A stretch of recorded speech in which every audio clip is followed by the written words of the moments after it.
సంవత్సరములు గతించుచుండగా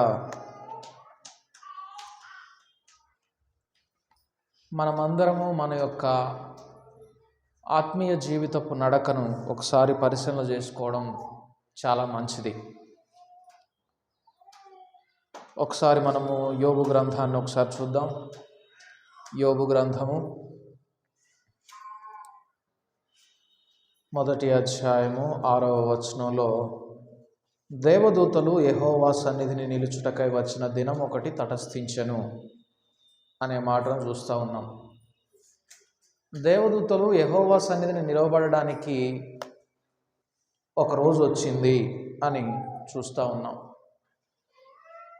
అంటే మిగిలిన రోజుల్లో వాళ్ళు ఎక్కడుంటున్నారు మనకు తెలియకపోవచ్చు. కానీ ఈ విషయాన్ని బట్టి చూస్తే దేవుడు ఏదో ఒక సందర్భంలో ఒక ఆలోచన సభను ఏర్పాటు చేసి జరగవలసిన పని తర్వాత అప్పటిదాకా జరిగిన పని దాన్ని పరిశీలన చేయటం, విశ్లేషణగా చూడడం అనేది జరుగుతుంది అనేది ఈ వచనాన్ని బట్టి మనం అర్థం చేసుకోవచ్చు. ఎలాగైతే మనం సంవత్సరాంతంలో కూర్చొని ఆ సంవత్సరం అంతా మా దేవుడు మనల్ని నడిపించిన విధానం, మనము దేవుల్లో నడవలసిన విధానం, తరువాత సంవత్సరంలో మనం అవలంబించవలసినటువంటి విధానం ఎలాగైతే ఒక ప్లాన్ చేసుకుంటామో, అలాగే దేవుడు కూడా ఇలాగా ప్లాన్ చేస్తారని ఈ వచనాన్ని బట్టి మనం అర్థం చేసుకోవచ్చు. సంవత్సరములు గతించిపోతూ ఉన్నాయి కాబట్టి నా కుమారుని భూమి మీదకి మరలా పంపించడానికి రోజులు దగ్గర పడుతూ ఉన్నాయి. So what is our plan? మనం ఏం చేద్దాం, మన ప్లాన్ ఏంటి అని దేవుడు బహుశా ఈ సమయంలో కూడా అక్కడ ఒక మీటింగ్ ఏర్పాటు చేసి ఉండవచ్చు. చూడండి, దేవుని దృష్టికి 1000 సంవత్సరములు ఒక దినం వల్లే ఉంటాయి. కాబట్టి ఇదేదో పెద్ద సమయం గతించిపోయిందని కాదు, కానీ దినములు గడిచే కొలది లేదా సంవత్సరాలు గడిచే కొలది కూడా దేవుని యొక్క రెండవ రాకడకు దగ్గరవుతున్నాం, సమీపిస్తున్నాం అనేది మనం గ్రహించాలి. కాబట్టి దేవుడు కూడా ఒక సమావేశాన్ని ఏర్పాటు చేసి, సరే నా కుమారుడైనటువంటి యేసును నేను మరలా భూమి మీదకి పంపించాలి, కాబట్టి ఏం ప్లాన్ చేద్దామని ఒక సమాలోచన చేస్తూ ఉండవచ్చు. అయితే ఇక్కడ ఆశ్చర్యకరంగా ఇలాంటి సందర్భాల్లో దేవుడు ఎవరిని చూస్తాడు అంటే, ఇక్కడ యోబును కూర్చి ప్రత్యేకంగా దేవుడు ప్రస్తావించుతున్నట్లుగా మనం చూస్తాం. యెహోవా సన్నిధిని దేవదూతలు నిలుచుటకై వచ్చిన దినం ఒకటి తటస్థించెను. ఆ దినమున అపవాది యగువాడు వారితో కలిసి వచ్చెను. యెహోవా, నీవు ఎక్కడ నుండి వచ్చితివని వారిని అడుగగా, అపవాది, భూమి మీద ఇటు అటు తిరుగులాడుచు అందులో సంచరించుచు వచ్చితనని యెహోవాకు ప్రత్యుత్తరం ఇచ్చెను. వచ్చిన వాళ్ళందరూ కూడా రిపోర్ట్స్ తేవాలి. ఎక్కడెక్కడి నుంచి వచ్చారు, ఎంత పరిచర్య జరిగింది, ఎంత ప్రయాసపడ్డారు, ఏం చేస్తున్నారు, ఇక ముందు మీరేం చేయాలి, ఈ రిపోర్ట్స్ అన్నీ తీసుకొని రావాలి. అలాగే అపవాది కూడా వచ్చాడు. అపవాది వస్తే నువ్వు ఎక్కడి నుంచి వచ్చావు అని అడిగాడు దేవుడు. అడిగితే నేను భూమి మీద ఇటు అటు తిరుగుతూ వచ్చాను, అందులో సంచరిస్తూ వచ్చాను అంటాడు. భూమి అనగానే దేవునికి గుర్తొచ్చిన వ్యక్తి ఎవరంటే యోబు. ఈరోజు గురవాయపాలెం సంఘం అనగానే దేవునికి గుర్తొచ్చే విధంగా నీవు నేను జీవిస్తున్నామా? గురవాయపాలెం అనే గ్రామం అనగానే గుర్తొచ్చేటటువంటి యథార్థత, నీతి కలిగినటువంటి భక్తి జీవితం నీలో నాలో ఉంటుందా? దేవుడు ఇప్పుడు కూడా అక్కడ సమావేశం ఏర్పాటు చేసి ఉండవచ్చు. అక్కడ దేవుడు అపవాది ఎదుట నిన్ను నన్ను ఎత్తి చూపించగలిగేంత యథార్థతతో కూడిన భక్తి మనలో ఉంటుందా? ఇక్కడ అపవాదిని అడిగితే అపవాది అంటున్నాడు, నేను ఇక్కడ భూమి మీద నుంచి వచ్చానని కానీ, అందుకు యెహోవా, నీవు నా సేవకుడైన యోబు సంగతి ఆలోచించితివా? చూడండి, అపవాదికే ఛాలెంజ్ వేసే విధంగా యోబు యొక్క జీవితం ఉన్నట్లుగా మనం చూస్తూ ఉన్నాం. దేవుడు నిన్ను నన్ను ఒక ఛాలెంజింగ్ క్రిస్టియన్గా అపవాది ఎదుట ప్రజెంట్ చేయగలడా? సవాలుకరమైనటువంటి క్రైస్తవునిగా నిన్ను నన్ను అపవాది ఎదుట దేవుడు నిలువబెట్టగలడా? మనం ఎలాగా దేవుణ్ణి వెంబడిస్తున్నాం? దేవుణ్ణి వాక్యాన్ని వింటున్నాం, వదిలేస్తున్నాం. దేవుని వాక్యాన్ని వింటున్నాం, మరలా పాపంలో పడిపోతున్నాం. దేవుని వాక్యాన్ని వింటున్నాం, మరలా పాత జీవితానికి అలవాటు పడుతున్నాం. దేవుని వాక్యాన్ని వింటున్నాం, మరలా లోకాన్నే ప్రేమిస్తున్నాం, లోకంలో ఉన్న వాటిని వెంబడిస్తున్నాం. అలాంటప్పుడు మనము దేవుని ఎదుట, అపవాది ఎదుట దేవుని యొక్క సవాలుకరమైనటువంటి క్రైస్తవునిగా ఉండలేము మనం. ఇక్కడ వెంటనే భూమి మీద నుంచి వచ్చాననగానే దేవుడు అంటున్నాడు, మరి నా సేవకుడు అక్కడ యోబు ఉన్నాడు, నీకు ఆ విషయం తెలుసా అని అంటున్నాడు. అతడు యథార్థవంతుడు, న్యాయవంతుడు, నా యందు భయభక్తులు కలిగి చెడుతనాన్ని విడిచిపెట్టినవాడు అంటున్నాడు. కాబట్టి దేవునికి ఎటువంటి వాళ్ళు ఒక సవాలుకరమైనటువంటి ఆయుధంగా అపవాది ఎదుట వాడడానికి ఉపయోగపడతారు అంటే, వారిలో ఏముండాలంటే యథార్థత ఉండాలి, న్యాయాన్ని ప్రేమించేవారుగా ఉండాలి, ఇంకా దేవుని యందు భయభక్తులు కలిగి చెడుతనాన్ని విడిచిపెట్టేవారై ఉండాలి. యథార్థత మనలో ఉంటుందా? నిజాయితీ మనలో ఉంటుందా? యథార్థంగా దేవుని ఎదుట నా పరిస్థితి ఇది, నా ఆలోచన విధానం ఇది, నా బ్రతుకు ఇది అని ఒప్పుకునేటటువంటి ధైర్యం మనలో ఉంటుందా? ఇక్కడ యోబు గురించి దేవుడిస్తున్నటువంటి సర్టిఫికేషన్ ఏంటంటే, అతడు యథార్థవంతుడు, న్యాయవంతుడు, అంతేకాదు నా యందు భయభక్తులు కలిగి చెడుతనాన్ని విడిచిపెట్టినవాడు అంటున్నాడు. మరి ఈ దినాన మన గురించి దేవుడు అటువంటి సాక్ష్యాన్ని సర్వలోకం ఎదుట ప్రకటించేటటువంటి యథార్థత, న్యాయము, భయభక్తులు కలిగి చెడుతనాన్ని విడిచిపెట్టినటువంటి జీవితం మనలో ఉంటుందా? అప్పుడు అపవాది అంటున్నాడు, ఇంకా ఆ మాట అంటాడు దేవుడు, భూమి మీద అతని వంటి వాడెవడును లేడు. ఇంతకంటే గొప్ప సాక్ష్యం ఎవరికైనా ఉంటుందా? దేవుని చేతే సాక్షాత్తు మహోన్నతుడైనటువంటి, సర్వోన్నతుడైనటువంటి దేవుని చేతనే భూమి మీద అతని వంటి వాడెవడునూ లేడు. నిజముగా మన ధ్యాస, మన ప్రయాస ఈ ఒక్క మాట కోసమే మనము భక్తి చేసేవారిగా ఉండాలి. నిజంగా ప్రభువా, నా జీవితంలో నన్ను గురించి నువ్వు అట్లాంటి సాక్ష్యం ఇవ్వాలి. పరలోకంలో నేను ఎంటర్ అవ్వగానే గురవాయపాలెంలో ఇదిగో ఈ సహోదరి వంటి వారెవరూ లేరు, భూమి మీద ఇటువంటి సహోదరులు ఎవరూ లేరు, ఇంత గొప్ప సాక్ష్యం పొందుకునేటటువంటి వారిగా మనం ఉండగలుగుతున్నామా? చూడండి, దేవుని వాక్యాన్ని విని విధేయత చూపించేవారు మాత్రమే అటువంటి భక్తిలో ఉండగలుగుతారు. కాబట్టి ఇక్కడ వెంటనే అపవాది అంటున్నాడు, యోబు ఊరకనే నీ యందు భయభక్తులు కలిగి ఉన్నాడా? నువ్వు అతనికిని, అతని ఇంటి వారికిని, అతనికి కలిగిన సమస్తానికి నువ్వు చుట్టూ కంచె వేసి ఉంచావు. ఇంక నీ యందు భయభక్తులు లేక ఏం చేస్తాడు అని అన్నాడు. సరే, అప్పుడు దేవుడు పర్మిషన్ ఇచ్చాడు. ఎదుగో అతనికి కలిగిన సమస్తం నీకు ఇచ్చేస్తున్నాను, నీ వశంలో ఉంది ఇప్పుడు, కానీ అతనికి మాత్రం నువ్వేం హాని చేయొద్దన్నాడు. ఇంకా అపవాది వెళ్ళిపోయాడు సంతోషంగా. ఏం చేశాడు అంటే, చూడండి, దీనికి ముందు యోబు యొక్క దినచర్య ఎలాగుండేది, యోబు యొక్క భక్తి క్రమం, నిష్ఠ ఎలాగుండేయో ఒకసారి చూద్దాం. 4వ వచనంలో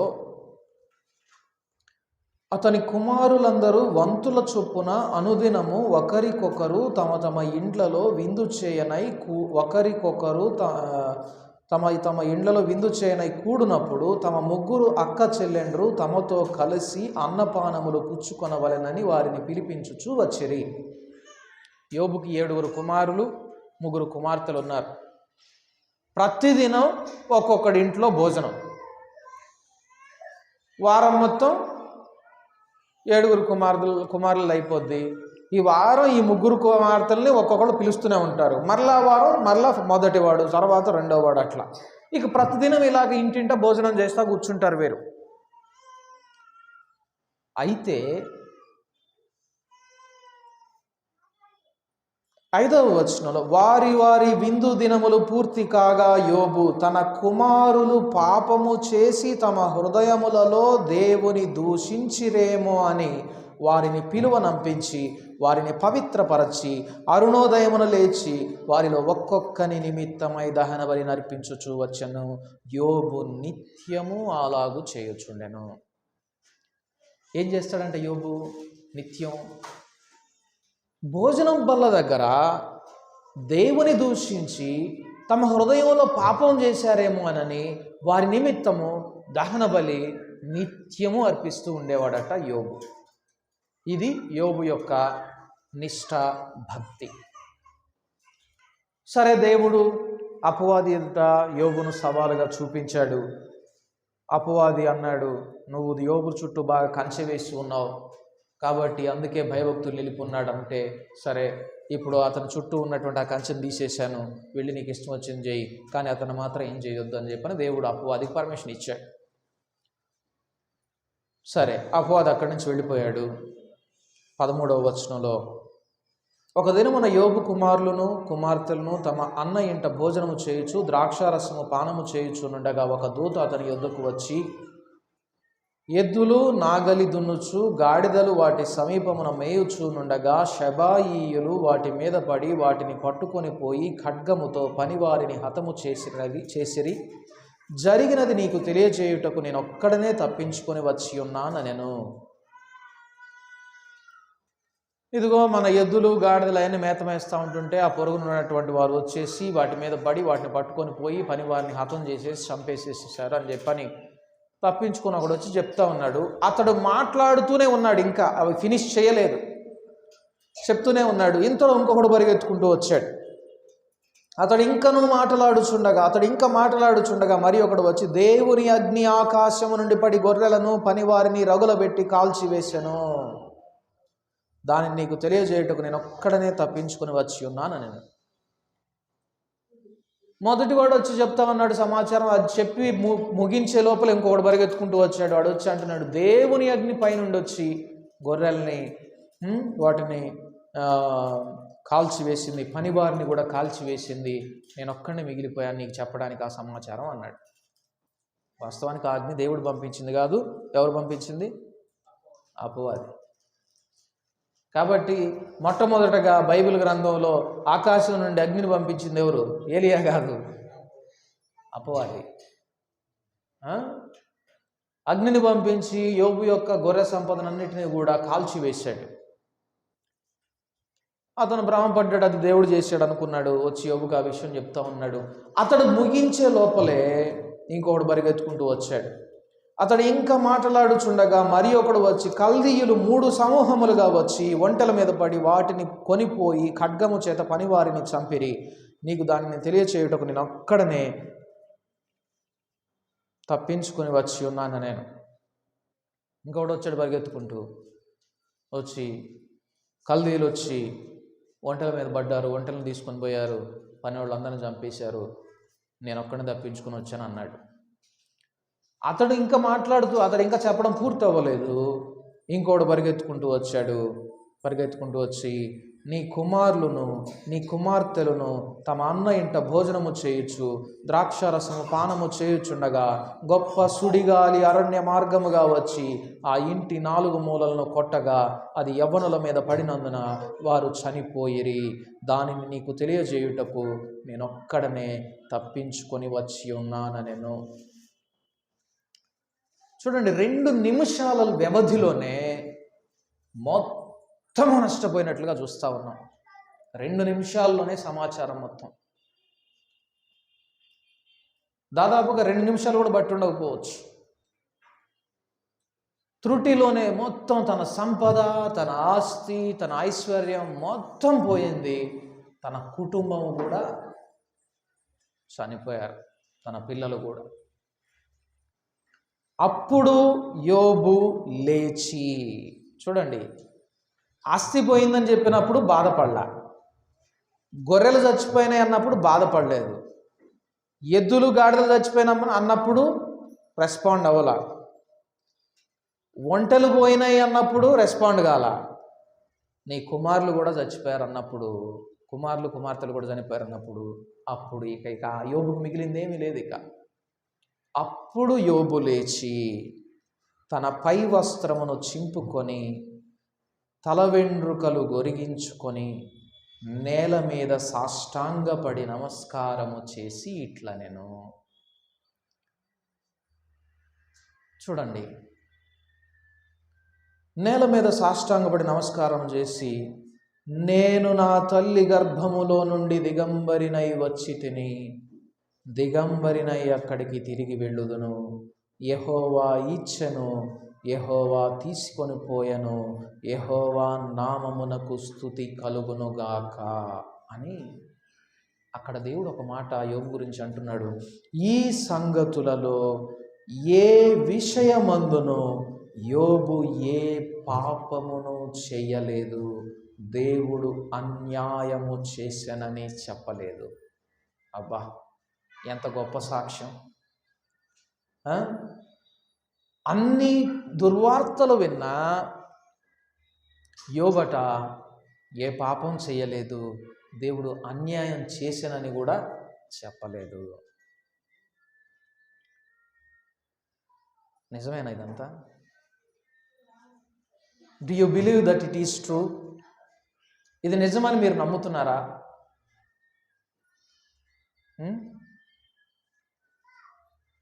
ఆ తరువాత 7 దినాలు మరలా వెంటనే అది అయిపోయింది. దేవదూతలు యెహోవా సన్నిధిని నిలుచుటకై వచ్చిన మరి ఒక దినము తటస్థింపగా, ఇంకొక రోజు వచ్చింది. మరలా న్యూ ఇయర్ డే ఒకటి వచ్చింది అనుకుందాం, లేకపోతే ఇయర్ ఎండింగ్ డే ఒకటి వచ్చింది. అప్పటిదాకా యోబుకి ఆస్తి లేదు, పిల్లలు లేరు, సమస్తం పోయింది. కానీ యోబు అన్యాయము దేవుడు చేశాడు అని చెప్పలేదట. ఏ పాపము కూడా యోబు హృదయంలో లేదంట. అలాగ మనం నిలవబడగలమా? మొత్తం పోగొట్టుకున్నా కూడా దేవుని కొరకు. మరి ఒక దినం వచ్చింది, రాగానే మళ్ళీ యథావిధిగా అపవాది కూడా వచ్చాడు రిపోర్ట్ కార్డు తీసుకొని. రాగానే నువ్వు ఎక్కడి నుంచి వచ్చావని అడిగాడు దేవుడు. అడిగితే నేను భూమి మీద ఇటు అటు తిరుగులాడుచు అందులో సంచరించుచు వచ్చి అన్నాడు. భూమి అనగానే వెంటనే దేవుడు అన్నాడు యోబు అన్నాడు. యోబు అంటే చూసావా, నువ్వేదో అనుకున్నావు కానీ ఇంకా యోబు చూడు ఎంత యథార్థంగా ఉన్నాడో, ఎంత న్యాయవంతుడిగా ఉన్నాడో చూడు అని చెప్పానంటే, మనుష్యుడు చర్మమును కాపాడుకొనుటకై చర్మమును, ప్రాణమును కాపాడుకొనుటకై ప్రాణమును ఇచ్చివేయును కదా అంటాడు. చర్మాన్ని కాపాడుకోవడానికి ఇంకో చర్మాన్ని తీసుకొచ్చుకుంటాడు, గొర్రెని చంపి. గొర్రె ప్రాణం తీయడానికైనా ఒప్పుకుంటాడు, ప్రాణాన్ని కాపాడుకోవడానికి ఇంకొకటి ప్రాణాన్ని అయినా తీయడానికి ఒప్పుకుంటాడు కదా.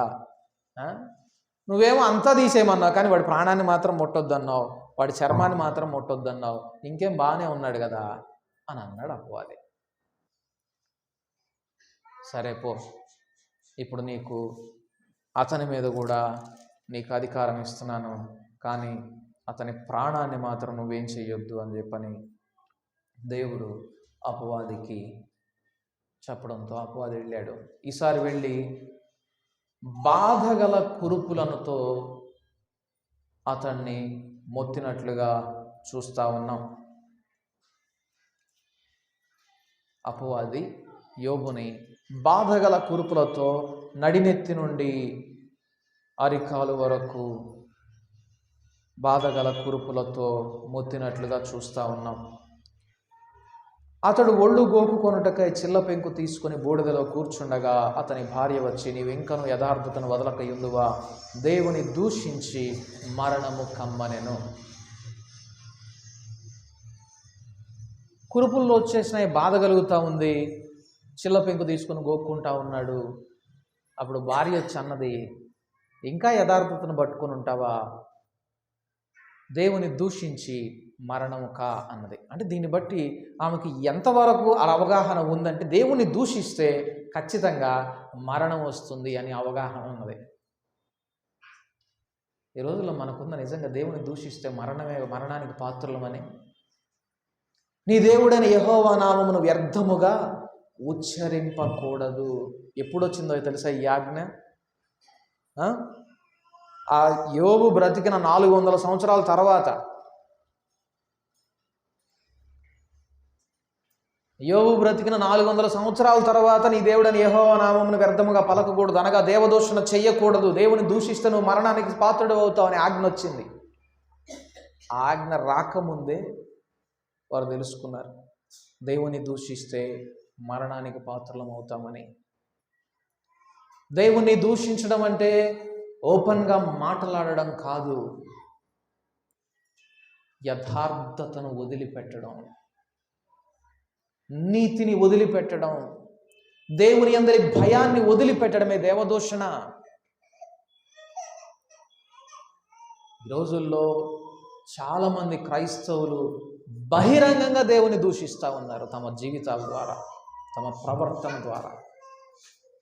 యథార్థత లేకుండా, దేవుని అందరి భయభక్తులు లేకుండా, నీతిని న్యాయాన్ని అనుసరించకుండా. భార్య అంటుంది, దేవుని దూషించి మరణానికి కమ్మని అన్నది.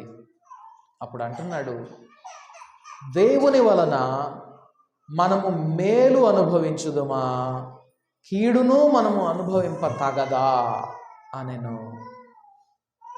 మళ్ళీ చూడండి ఎంత మాట అంటున్నాడో.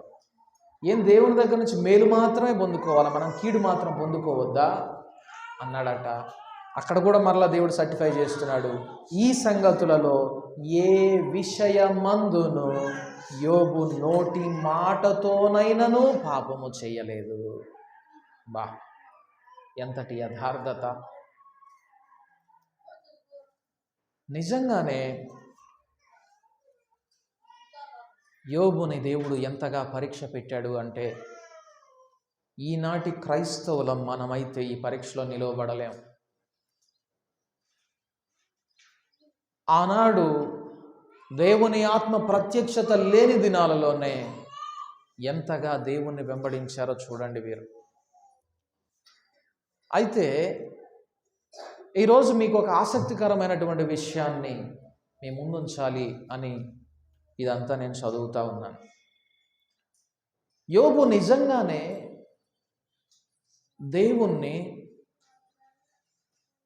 దేవుడు నాకు అన్యాయము చేశాడని చెప్పలేదా?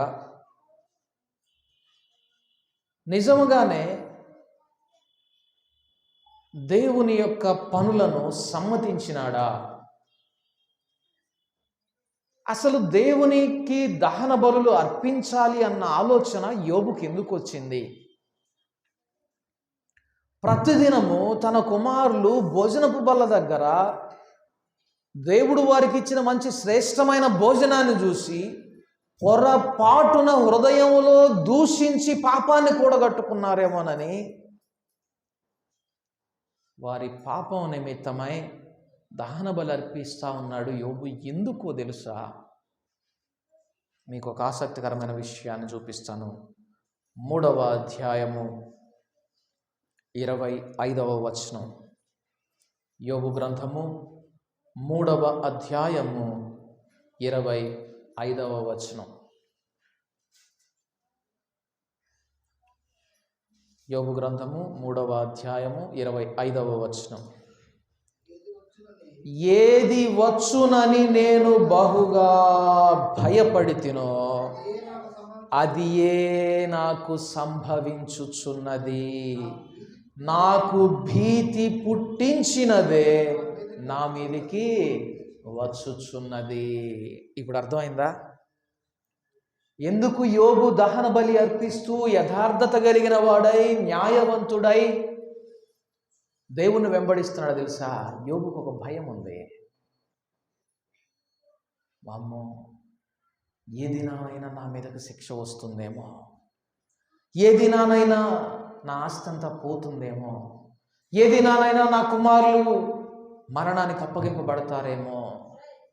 ఆ మాట చూస్తే ఏది వచ్చునని నేను బహుగా భయపడ్డానో, ఏదైతే జరగకూడదు అనుకున్నానో అదే జరిగింది. మీ జీవితాల్లో ఎప్పుడైనా అట్లాంటి ఎక్స్పీరియన్స్ ఉందా? ఏదైతే జరగకూడదు అనుకున్నానో అదే జరిగింది. ఏది జరిగిద్దని నేను భయపడ్డానో అదే జరిగింది. ఇదిగో అటువంటి అనుభవాల్లో నువ్వు ఒక్కడవే ఒంటరివి కాదు. అత్యంత నీతిపరుడైనటువంటి యోబు కూడా అనుభవంలో గుండానే వెళ్ళాడు. ఏదైతే జరుగుతుందని భయపడ్డాడో, ఏది జరగకూడదనుకున్నాడో, ఏది జరిగితే తనకు భయం కలుగుతుంది అనుకున్నాడో అది జరిగింది. ఎందుకు యోబును అంతకాలము యథార్థతలో నడిపింది అంటే దేవుని యందలి భయం. దేవుని యందలి భయం. తను నష్టపోకూడదనే భయం, తను శాపగ్రస్తుడు అవ్వకూడదనేటటువంటి భయం, తన కుమారులు మరణానికి అప్పగింపబడకూడదనేటటువంటి భయం, తన సంతానము మరణానికి అప్పగింపబడకూడదనేటటువంటి భయం. మీకు విషయం తెలుసా? దేవుని యందలి భయం మనలో ఉండాలని దేవుడు ఎంతగా కోరుకుంటాడో, అయితే భయముతో మాత్రమే మనం ఆయన వెంబడించాలని మన కోరుకోకపోవడం కూడా అంతే నిజం. మనము కేవలం భయముతోనే ఆయన్ను వెంబడించాలి, సేవించాలనేది కూడా దేవుడు అంతే కోరుకోడు. అందుకు సాక్ష్యంగానే దేవుడు యోబు యొక్క వృత్తాంతాన్ని వ్రాశాడు. యోబు యథార్థంగా ఉంటున్నాడు, నీతిగా ఉంటున్నాడు, భయము కలిగి జీవిస్తున్నాడు. ఇంకా యోబుకు పరీక్ష ఎందుకు పెట్టాలి? యోబుని ఎందుకు శ్రమల గుండా తీసుకెళ్ళాలి? మనం తర్వాత కనుక చూస్తే యోబు గ్రంథంలో యోబు శపించడం మనం చూస్తాం. నేను పుట్టిన దినం ఉండకపోవునుగాక,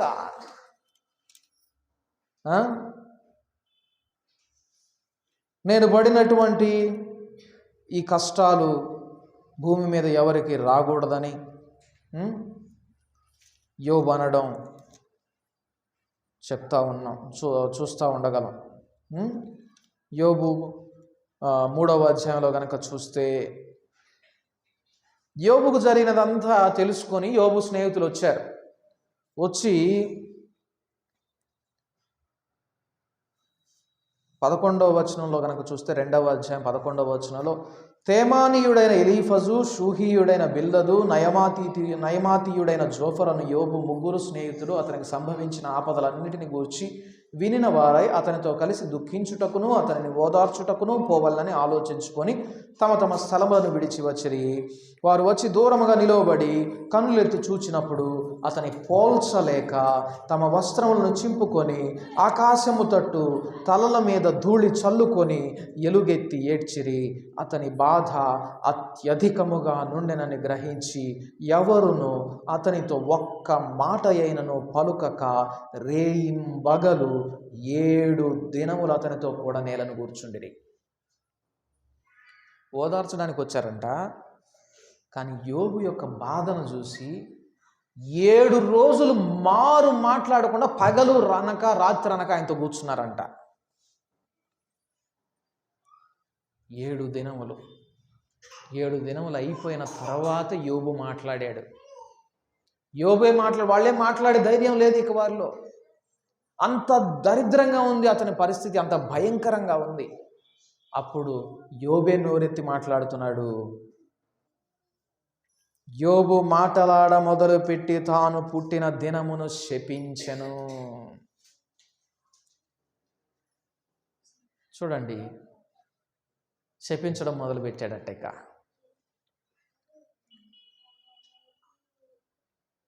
తన పుట్టిన దినమును శపించాడట.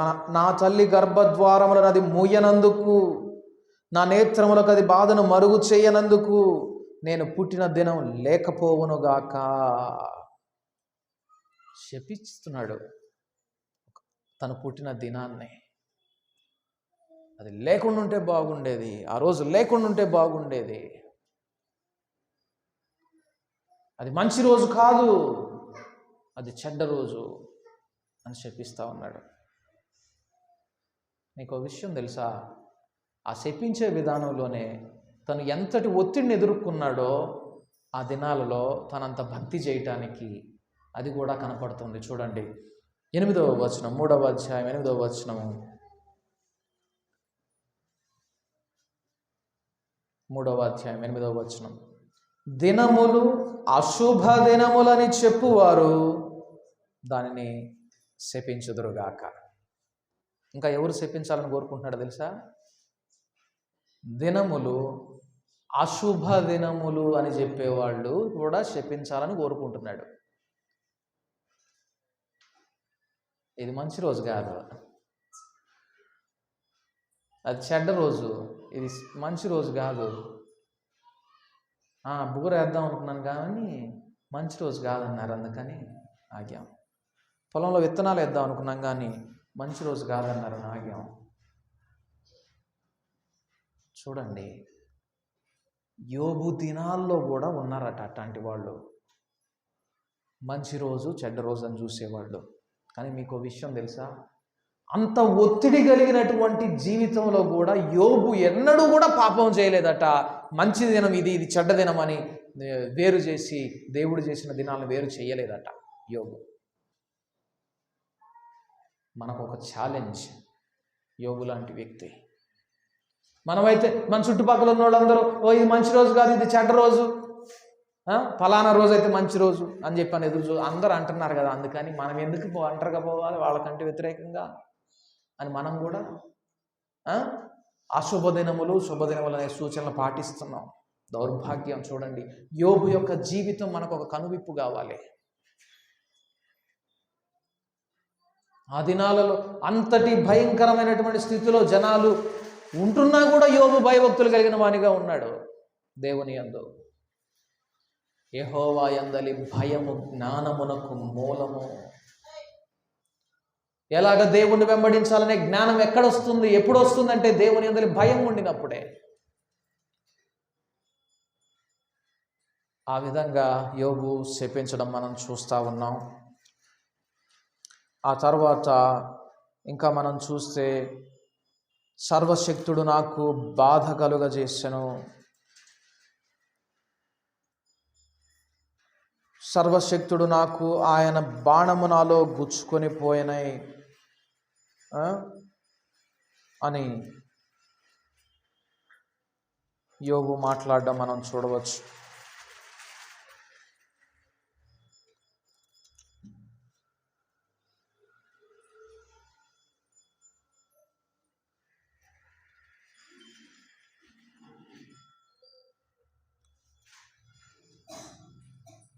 పంతొమ్మిదవ అధ్యాయంలో 19-10వ వచనంలో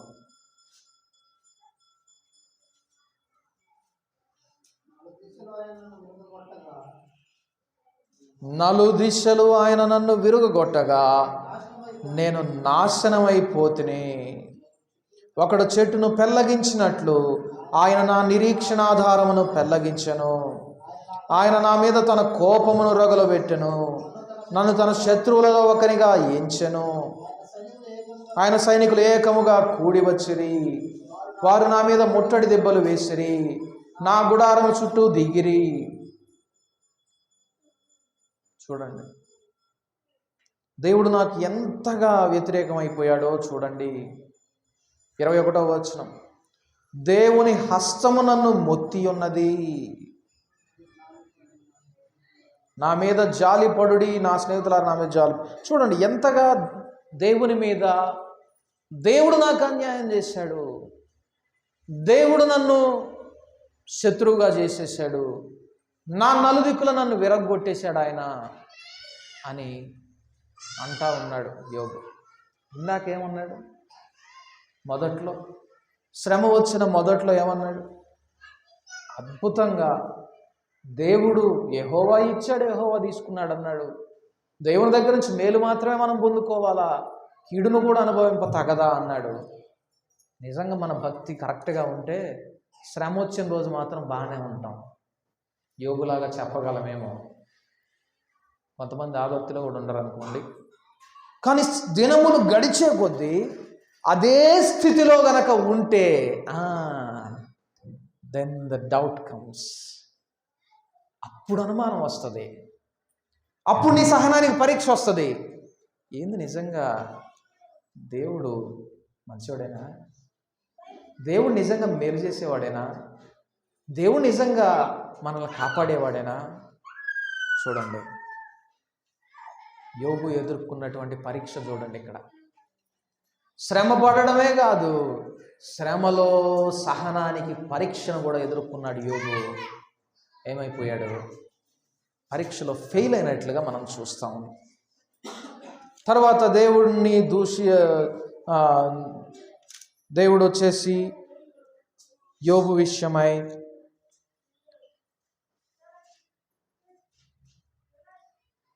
యోబుని మళ్ళా ప్రశ్నించడం మనం చూస్తాం.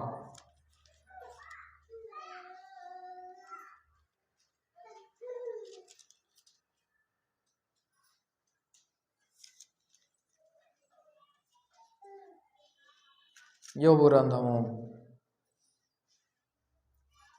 40వ వచనం, 40వ అధ్యాయం.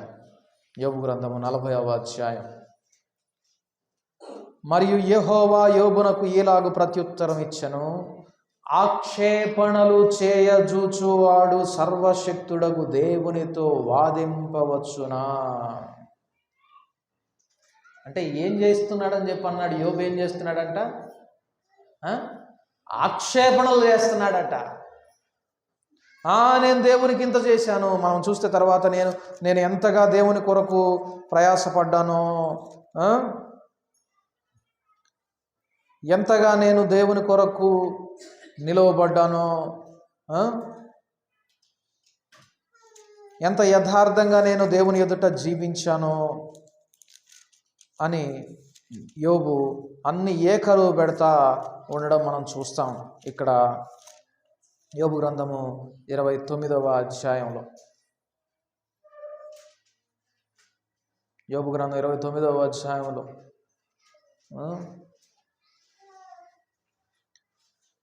నేను బాగా ఉన్నప్పుడు యవనస్తులను చూసి దాక్కున్నారు, ముసలోళ్ళు లేచి నిలవబడ్డారు, అధికారులు నోటి మీద చెయ్యి వేసుకున్నారు, ప్రతివాడు నన్ను అదృష్టవంతుడిగా చూశాడు, ప్రతివాడు నన్ను గురించి సాక్ష్యం ఇచ్చాడు, తండ్రి లేని వారికి సహాయం లేని వారిని నేను విడిపించాను, దీనుల్ని విన్నాను, నశించుటకు సిద్ధమైన వారిని నేను ఆదుకున్నాను, దానివల్ల నా మీదకి దీవెన వచ్చింది, విధవరాండ్ర హృదయాన్ని నేను సంతోషపెట్టాను, నీతిని వస్త్రంగా ధరించుకున్నాను, గుడ్డి వారికి నేను కన్నయ్యాను, కుంటివారికి పాదమయ్యాను, దరిద్రులకు తండ్రిగా ఉన్నాను, ఎరుగని వారి వ్యాజ్యాన్ని నేను శ్రద్ధగా విన్నాను, దుర్మార్గుల దవడ పళ్ళు ఓడగొట్టాను. ఇంత నీతిగా నేను బ్రతికాను.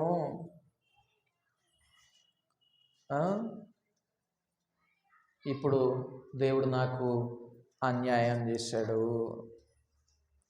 సర్వశక్తుడు నాకు అన్యాయము కలుగజేసెను అని అంటా ఉన్నాడు. 31వ అధ్యాయంలో నా కన్నులతో నేను నిబంధన చేసుకున్నాను, నేను కన్యకను ఎలాగో చూస్తాను, అబద్ధంతో నేను ఎలా తిరుగుతాను, మోసం ఎలాగా చేస్తాను,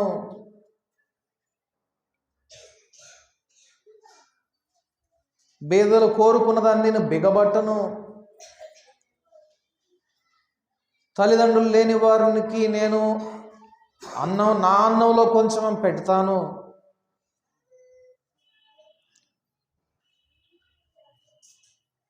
నా ఆశ్రయము నీవే అని నేను మేలిమి బంగారంతో చెప్పలేదు. నా ఆస్తి గొప్పదని, నా చేతికి విస్తారమైన సొత్తు దొరికిందని నేను సంతోషించలేదు. సూర్యుడు ప్రకాశించినప్పుడు, చంద్రుడు మిక్కిలి కాంతితో నడుస్తున్నప్పుడు అతను చూసి నేను ముద్దు పెట్టుకోలేదు. చూడండి, మనం ఇదే భక్తి అనుకుంటే, యోబు కూడా అంటున్నాడు, నేను ఇంత భక్తిగా జీవించాను కానీ దేవుడు నాకు శత్రువు అయిపోయాడు, దేవుడు ఆయన చేత్తో నన్ను మొత్తాడు, నాకు విరోధంగా శత్రువులుగా సైన్యాన్ని సమకూర్చాడు అని ఆక్షేపణలు చేస్తున్నట్లుగా దేవుడు చెప్తా ఉన్నాడు 41వ అధ్యాయంలో. 40వ అధ్యాయంలో దేవుడు ఆక్షేపణలు చేస్తూ ఉంటే ఇక దేవుడు అంటాడు 38వ అధ్యాయం నుంచి,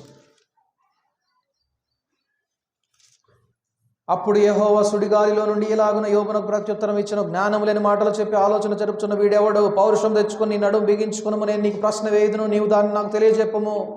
నేను భూమికి పునాదులు వేసినప్పుడు నువ్వు ఎక్కడున్నావు? వెలుగు నివసించు చోటునకు పోవు మార్గం ఏది? చీకటి అన్న దాని పట్టు ఏది? నీవెప్పుడైనా ఉదయమును కలుగజేసితివా? చూడండి, వర్షమునకు తండ్రి ఉన్నాడా? ఆకాశము నుండి దిగుమంచును ఎవడు పుట్టించును? వాటి కాలములలో నక్షత్ర రాశులు వచ్చినట్లు నువ్వు చేయగలవా? మెరుపులు బయలు వెళ్ళి చిత్తము ఉన్నామని నీతో చెప్పునట్లు నీవు వాటిని బయటకు రప్పించగలవా? ఆకాశము, మెరుపు, వాన అవన్నీ దేవుని స్తుతిస్తాయంట. మెరుపు ఏ విధంగా స్తుతిస్తుందో ఇక్కడ రాశాడు చూడండి, దేవుడు అడిగే ప్రశ్నలోనే. మెరుపు అంట నీవు బయలుదేరు అని చెప్పగానే చిత్తగించు నేనున్నాను, మెరుపు అని కేకేగానే దేవుడు మెరుపు అంట వచ్చి చిత్తగించుము నేనున్నానని చెప్తుందంట. తెలుసా? చిత్తగించుము తండ్రి నేనున్నాను అంటదట మెరుపు. నీవు నేను కూడా దేవుని స్వరాన్ని అలాగే విని దేవునికి లోబడే వారమైతే నిన్ను నన్ను అలాగే మెరుపు వలె దేవుడు చేస్తాడు. అగ్ని జ్వాల వలె పరిశుద్ధాత్మ అగ్నితో అలా నిన్ను నన్ను రగిలిస్తాడు. ఇలాగా దేవుడు ప్రశ్న మీద ప్రశ్న వేస్తూ ఉంటే అప్పుడు 40వ అధ్యాయం 3వ వచనం, అప్పుడు యోబు యెహోవాకు ఇలాగు ప్రత్యుత్తరం ఇచ్చెను, చిత్తగించుము నేను నీచుడను. ఇందాకేమన్నాడు? నేను యథార్థవంతుణ్ణి, నేను న్యాయంగా నేను ఎంత భక్తి చేశాను, నేను ఎవరిని కనికరించకుండా ఉండలేదు, బీదలకు సహాయం చేశాను, దిక్కులేని వాళ్లకు సహాయపడ్డాను, ఆకలిగా ఉన్న వారికి అన్నం పెట్టాను, అందరినీ ఆదరించాను, భయపడి నేను దహన బలి అర్పిస్తూ వచ్చాను, నా భక్తిని నేను కాపాడుకున్నాను అని చెప్తా ఉన్నాడు. దేవుడు తిరిగి ప్రశ్న వేయడం మొదలు పెట్టేటప్పటికి, ఏం ఇందాక నుంచి ఆక్షేపణలు చేస్తున్నావు కదా, ఇప్పుడు చెప్పు సమాధానం అన్నాడు దేవుడు వచ్చి. ఒక్కొక్క ప్రశ్న అడుగుతుంటే ఇక యోబు బుర్ర తిరిగిపోయి అంటున్నాడు, చిత్తగించుము నేను నీచుడను, నేను నీకేమని ప్రత్యుత్తరం ఇచ్చేదను, నా నోటి మీద నా చేతిని ఉంచుకుందును, ఒక మారు మాట్లాడితేని ఇక మరలా నోరెత్తను, 2 మార్లు మాట్లాడాను ఇక బలకనయ్యా. చూడండి, దేవుడు మనల్ని ప్రశ్నిస్తే దేవుడు నాకు అన్యాయం చేస్తూ ఉన్నాడు, దేవుడు నాకు ఇంకా మేలు చేయట్లేదని నువ్వు దేవుని మీద ఆక్షేపణలు కనుక చేస్తే, ఇదిగో దేవుడు మనల్ని ప్రశ్నిస్తే మనం ఆన్సర్ చెప్పలేని స్థితిలో ఉంటాం. గ్రహించాలి అది. మనం సర్వోన్నతుడైన దేవునికి మనం ఏమి ఎదురు చెప్పలేము. ఆయన ప్రశ్న వేస్తే మన దగ్గర ఆన్సర్ ఉండదు. ఇంత భక్తి కనపరిచినటువంటి యోబు అంటున్నాడు, నేను నీచుణ్ణి, ఇక నేను నీకేం సమాధానం చెబుతానయ్యా? ఒకసారి బుద్ధి తక్కువే మాట్లాడాను, చెంపదెబ్బ కొట్టావు, ఇంకేం మాట్లాడతాను? 2 సార్లు మాట్లాడావు, ఇక నోటి మీద చేసుకొని ఇక మారు మాట్లాడినయ్యా అంటున్నాడు యోబు. మాట్లాడి 42వ వచనంలో మరలా దేవుడు ఆపలేదు, ఇంకా క్లాస్ బిగుతూ ఉన్నాడు. 41వ అధ్యాయం మొత్తం దేవుడు అడుగుతున్నటువంటి ఆ ప్రశ్నలకి ఇక అది మనం చదువుతూ పోతే అసలు కనబడకుండా, అప్పుడు యెహోవా సుడిగాలిలో నుండి ఇలాగ యోబుతో ప్రత్యుత్తరం ఇచ్చిన, పౌరుషం తెచ్చుకొని నడుము కట్టుకో, నేను నీకు ప్రశ్న వేస్తాను, నాకు ఆన్సర్ ఇవ్వు. న్యాయాన్ని బొత్తిగా కొట్టివేస్తావా నువ్వు? నిర్దోషి అని నీవు తీర్పు పొందుటగా నా మీద అపరాధం మోపుతావా? దేవుడు అంటున్నాడు యోబుతోటి. చూడండి, లే ఇక నడుము కట్టుకో, నాకు ఆన్సర్ చెప్పు. న్యాయాన్ని బొత్తిగా తీసి పడేస్తావు నువ్వు, నా మీద అపరాధం మోపుతావా? నువ్వు నిర్దోషం అని తీర్పు పొందడానికి దేవునికి కలిగి ఉన్న బాహుబలం నీకుందా? ఆయన ఉరుము ధ్వని వంటి స్వరంతో నీవు గర్జింపగలవా? ఆడంబర మహాచవులతో నిన్ను నీవు అలంకరించుకో, గౌరవ ప్రభావములను ధరించుకోను, నీ ఆగ్రహమును ప్రవాహములుగా కుమ్మరించుము. గర్విష్ఠులైన వారిని అందరినీ చూచి వారిని కృంగజేయి, గర్విష్ఠులైన వారిని చూచి వారిని అనగొట్టు. ఇదంతా నువ్వు చేయగలవా? దుష్టులు ఎక్కడున్న వారిని అక్కడిని అనగొట్టు, కనబడకుండా వారిని అందరినీ బూడిదలో పాతిపెట్టు, సమాధిలో వారిని బంధించు. అప్పుడు నీ దక్షిణ హస్తం నిన్ను రక్షింపగలను, నేను నిన్ను గురించి ఒప్పుకుంటాను.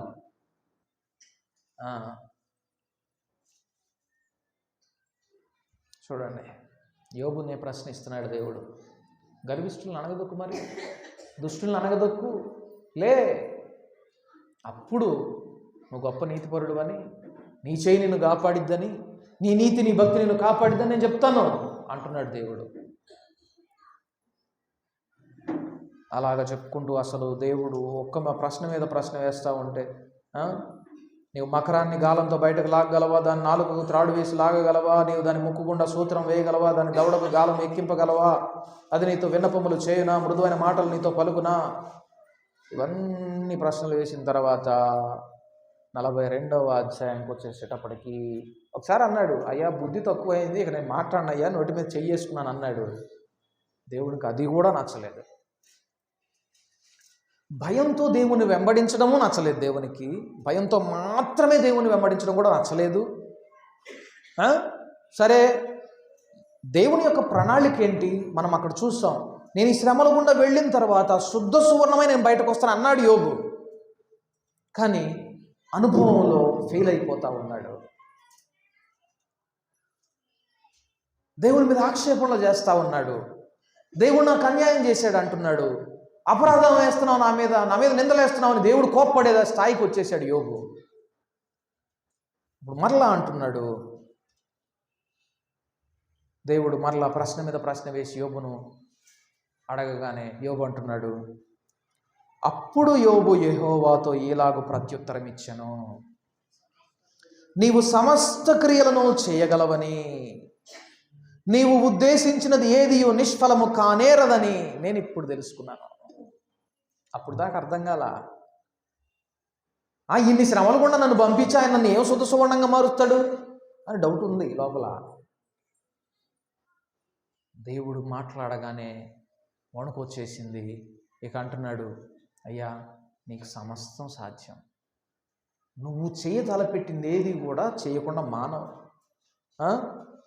నీవు ఉద్దేశించింది ఏది కూడా నిష్ఫలం కానేరదు. నువ్వు నన్ను శుద్ధ సువర్ణంగా మార్చాలనుకున్నావు కదా, ఖచ్చితంగా అది నువ్వు చేస్తావు. జ్ఞానము లేని మాటల చేత ఆలోచన నిరర్ధకం చేసే వీడెవడు? అలాగున వివేచన లేని వాడనైనా నేను ఏమీ ఎరుగక నా బుద్ధికి మించిన సంగతులు గురించి మాట్లాడాను అని. ఒక సంగతి నిన్ను అడిగదను, దాన్ని నాకు తెలియజేయి. వినికిడి చేత నిన్ను కూర్చున్న వార్త నేను విన్నాను, కానీ ఇప్పుడైతే నేను కన్నులారా నిన్ను చూస్తున్నాను. కావున నిన్ను కన్నులారా నేను చూస్తున్నాను కాబట్టి, ఇందాకదా నేను అనుకున్నాను మంచి భక్తి పరుణ్ణి, నేను ఎంతో నిష్ట కలిగిన వాడిని, నేను ఎంతో క్రమం అనుసరిస్తున్నాను, నేను ఎంతో మేలు చేస్తున్నాను, ఎందరి పట్ల కనికరాన్ని దయను చూపిస్తున్నాను, అందరి పట్ల మంచిగా ఉంటున్నాను అని అనుకున్నాను. కానీ ఇప్పుడు ఇందాకడ దాకా నేను ఆ మాట ఎట్లా మాట్లాడాను, జస్ట్ నేను నీ గురించి మాత్రమే విన్నాను, ఇప్పుడైతే నేను కన్నులారా నేను చూస్తున్నాను కాబట్టి అంటున్నాడు. అక్కడ చూడండి, కావున నన్ను నేను అసహ్యించుకొని ధూళిలోను బూడిదలోను పడి పశ్చాత్తాపపడుచున్నాను.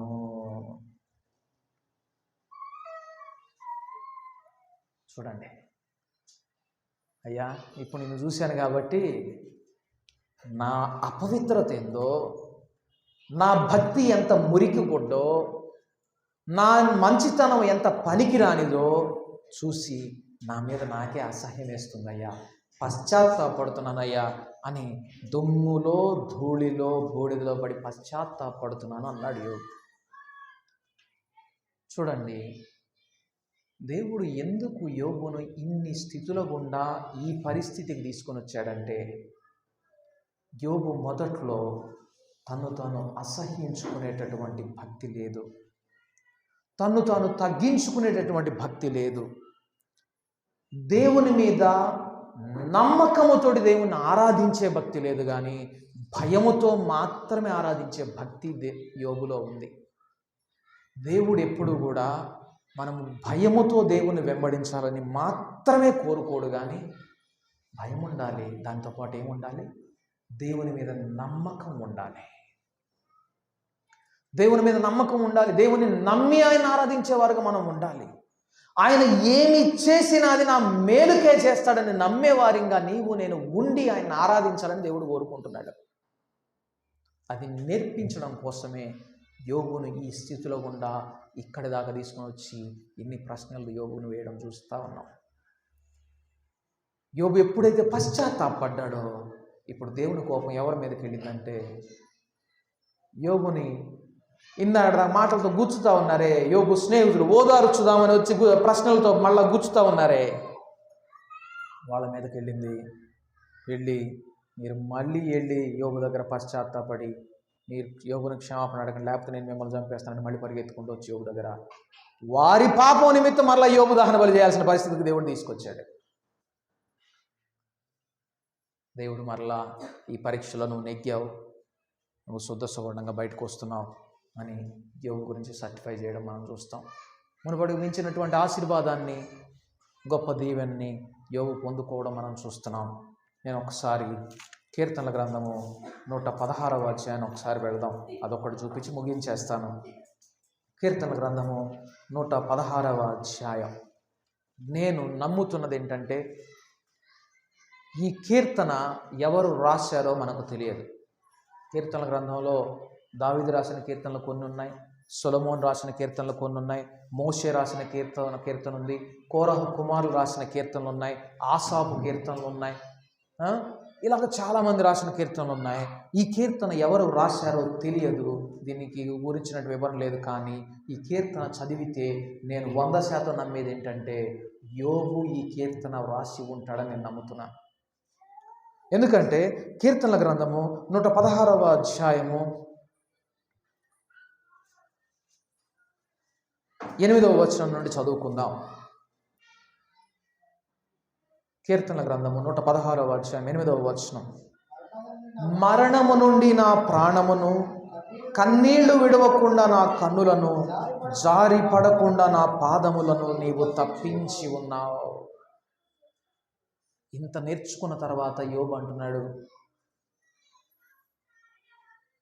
చొక్కమ్మ సూరమ్మ సువార్తమ్మ శాంతమ్మ. ఇక ఆ పాట పాడుకోవాలి నేను కూడా. చూడండి, ఇన్ని శ్రమల గుండా వచ్చిన తర్వాత యోబు అంటున్నాడు, నేను ఇన్ని శ్రమలు పడ్డా మరణం నుండి నన్ను తప్పించేది ఆయనే. మరణానికి ఆయన నన్ను అప్పగించడు. నా చర్మం చీకు పట్టిపోయినా, నా చర్మాన్ని పురుగులు తినివేస్తున్నా, నా ప్రాణాన్ని మాత్రం తప్పించేది ఆయనే. మరణం నుండి నా ప్రాణమును, కన్నీళ్లు విడవకుండా నా కన్నులను. చూడండి, కన్నీళ్లు విడవకుండా నా కన్నులను. ఇన్ని శ్రమలు గుండా, ఇన్ని ఇబ్బందులు గుండా నా సమస్తం ఆస్తంతా పోయింది. నా కుమారులు చనిపోయారు, నా కుమార్తెలు చనిపోయారు, నా ఆస్తంతా పోయింది, నా ఆరోగ్యం కూడా దెబ్బతిన్నది. అయినా నా ప్రాణాన్ని కాపాడేది ఆయనే. ఇన్ని శ్రమల్లో కూడా నా కళ్ళంట నీళ్లు రాకుండా కాపాడేది ఆయనే. నా కన్నుల వెంబడి కన్నీళ్లు రాకుండా, జారి పడకుండా నా పాదములను నీవు తప్పించి ఉన్నావు. ఇన్ని శ్రమల్లో గుండా నేను తప్పి, నీ మార్గం నుండి తప్పి పడిపోకుండా నా పాదాలను కాపాడుతున్నావు. సజీవులున్న దేశములో యెహోవా సన్నిధిని నేను కాలము గడుపుతాను. నేను అలాగ మాట్లాడి నమ్మిక ఉంచి తిని. ఈ మాట కోసం నేను ఇక్కడ కూర్చాను. నేను ఈ మాట మాట్లాడి నేను నమ్మిక ఉంచాను. నేను మిగుల బాధపడిన వాడను, చాలా బాధపడ్డాను నేను. కానీ నేను తొందరపడిన వాడనై ఏ మనుష్యుడు నమ్మదగిన వాడు కాడనుకున్నాను. కానీ యెహోవా నాకు చేసిన ఉపకారములన్నిటికీ నేను ఆయనకేమి చెల్లించుదును. ఎప్పుడైతే మరలా దేవుడు యోబు యొక్క పూర్వస్థితి కంటే మెరుగైన స్థితిని దేవుడు యోబుకు అనుగ్రహించాడో అప్పుడు రాసి ఉంటాడని నేను భావిస్తున్నాను. ఈ కీర్తన నేను నా కలిగిన బాధను బట్టి, నేను పడినటువంటి శ్రమలను బట్టి ఎవరిని నమ్మకూడదు అనుకున్నాను నేను. కానీ ఆయన నాకు చేసిన ఉపకారాలకి నేనేం చెల్లిస్తాను? రక్షణ పాత్రను చేత పుచ్చుకుని యెహోవా నామమున ప్రార్థన చేస్తాను. యెహోవాకు నా మొక్కుబళ్ళు నేను చెల్లిస్తాను. ఆయన ప్రజలందరి ఎదుట నేనేం చెల్లిస్తాను. మరలా నేను దేవుని నేను దాని బలి చెల్లిస్తాను. నేను ఆపను. నా రక్షణ పాత్ర ఎత్తుకొని చెల్లిస్తాను. అయితే ఇప్పుడు నేను ఎలాగ చెల్లిస్తానంటే, ఇంతకుముందు నేను దాని బలి అర్పించినప్పుడు నేను ఎలాగ అర్పించానంటే ఏం జరిగిద్దోనని భయపడి నేను అర్పించాను. కానీ ఇప్పుడైతే ఆయన మీద నమ్మిక ఉంచి నేను దహన బలి అర్పిస్తాను. ఆయన నా కళ్ళను నుండి కన్నీళ్లు రానివ్వడు. నా ప్రాణాన్ని మరణానికి అప్పగించడు. నా పాదంలో జారి పడకుండా ఆయన నన్ను పట్టుకుంటాడు. ఆయన మీద నేను నమ్మిక ఉంచి నేను ఇప్పుడు దహన బలి అర్పిస్తాను. రక్షణ పాత్ర చేతపుచ్చుకొని ఆయనకు నేను స్తుతి చెల్లిస్తాను. యెహోవా నామమున ప్రార్థన చేస్తాను. నా మొక్కుబళ్ళు చెల్లిస్తాను. ఆయన ప్రజలందరూ ఎదుటనే చెల్లిస్తాను. ఎందుకంటే యెహోవా భక్తుల మరణం దేవుని దృష్టికి విలువ గలది. నా కుమారులు దేవుని యందు భయభక్తులు కలిగిన వారిగా పెంచాను నేను. ఆ మరణం దేవుని దృష్టికి విలువ కలిగిందని నేను గ్రహించాను. ఇప్పుడు చూడండి, ఇంత గొప్పగా దేవుని మనం స్తుతించేవారంగా, మన అనుభవపూర్వకంగా దేవుణ్ణి ఆరాధించేవారంగా మనం ఉండాలి అంటే యోబు వలె భయభక్తులు కలిగి ఉండడం మాత్రమే సరిపోదు. ఆయన మీద నమ్మిక ఉంచాలి. ఆయన మీద మనం విశ్వాసం ఉంచాలి. ఆయన మనం నమ్మాలి. నేను ఈ శ్రమల గుండా, ఈ ఇబ్బందుల గుండా, ఈ పరిస్థితులు గుండా నేను వెళుతున్నాను అంటే దేవుడు నాకు మేలైన దాన్ని ఏర్పాటు చేసి ఉంచాడు. నా ప్రాణాన్ని ఆయన కాపాడుతాడు ఖచ్చితంగా. నా కళ్ళ వెంట కన్నీళ్లు రానివ్వడు ఆయన. నేను ఆయన మీద నమ్మిక ఉంచుతాను అని నిరీక్షణ మన హృదయంలో వచ్చేదాకా దేవుడు మనలను ఇటువంటి పరిస్థితులు గుండా తీసుకెళ్ళైనా సరే దేవుని ఎదుట ఇంత యోగ్యమైనటువంటి పనివారిగా నన్ను నిలువబెట్టాలని కోరుకుంటున్నాను. దేవుడి కృప మనకు అనుగ్రహించును గాక. ప్రార్థన చేసుకుందాం. పరిశుద్ధుల మా తండ్రి, నీకు వందనాలు, స్తోత్రాలు ప్రభువా. నిజముగా యోబు గొప్ప నీతిపరుడు, యథార్థత కలిగిన వాడు, పాపం లేనటువంటి వాడు, నీ యందు భయభక్తులు కలిగిన వాడని నేను చూశాం ప్రభువా. అయినా యోబు యొక్క భక్తిని అంతటితోనే నీవు సరిపెట్టలేదు ప్రభువా. యోబు భయభక్తులతో మాత్రమే కాదు, యథార్థతతో మాత్రమే కాదు, నమ్మకంతో నిన్ను ఆరాధించాలని నువ్వు కోరుకున్నావు. అందుకే యోబును అన్ని పరీక్షల గుండా తీసుకొని వెళ్ళావు ప్రభువా. చివరికి అంతా కోల్పోయిన తర్వాత అదే పరిస్థితిలో ఎంతకాలం ఉన్నాడో తెలియదు ప్రభువా. కానీ ఆ కాలం అతన్ని పరీక్ష పెట్టినట్లుగా చూస్తూ ఉన్నాం. ఆ పరీక్షలో ఓడిపోయినట్లుగా చూస్తూ ఉన్నాం. నీ మీద ఆక్షేపణ చేస్తున్నట్లుగా, నీవు అపరాధం చేశావని నిందలు మోపుతున్నట్లుగా ప్రభువా మేము చూసాం తండ్రి. మేమైతే మొదటి స్టెప్లోనే ఓడిపోయేటటువంటి భక్తి ప్రభువా మాది. యోబులాగా రెండో మెట్టులో కూడా వెళ్ళలేం ప్రభువా మేము తండ్రి. కానీ యోబు అయితే నమ్మకంగా తండ్రి, ఇదిగో నీవు నమ్మకస్తుడవు, నీ మీద ఆనుకున్న వారిని అన్నడు కూడా నువ్వు అదే స్థితిలో విడిచిపెట్టమని నేర్చుకున్నాడు ప్రభువా. అలాగ నేర్చుకొని ఇదిగో మరలా నీ వైపు తిరిగాడు ప్రభువా. అట్టి అనుభవంలో నడిపించేదాకా నువ్వు చేయబట్టి నడిపించావు యోబుని ప్రభువా. మేము కూడా అలాగా నమ్మకత్వంతో నిన్ను వెంబడించే వారిగా చేయండి. నీ యందు భయభక్తులు కలిగి ఉండడం ఎంత ప్రాముఖ్యమో అంతేవిధంగా నీ యందు నమ్మకం కలిగి, నిన్ను విశ్వాసం కలిగి వెంబడించడం కూడా అంతే ప్రాముఖ్యమని మేము చూసాం ప్రభువా. మాకు అందరికంటే విశ్వాసాన్ని మీరు నేర్పించమని, చేరి వచ్చిన ప్రతి బిడ్డను మీరు దర్శించమని యేసు నామములో ప్రార్థించి వేడుకుంటున్నాం తండ్రి. ఆమేన్.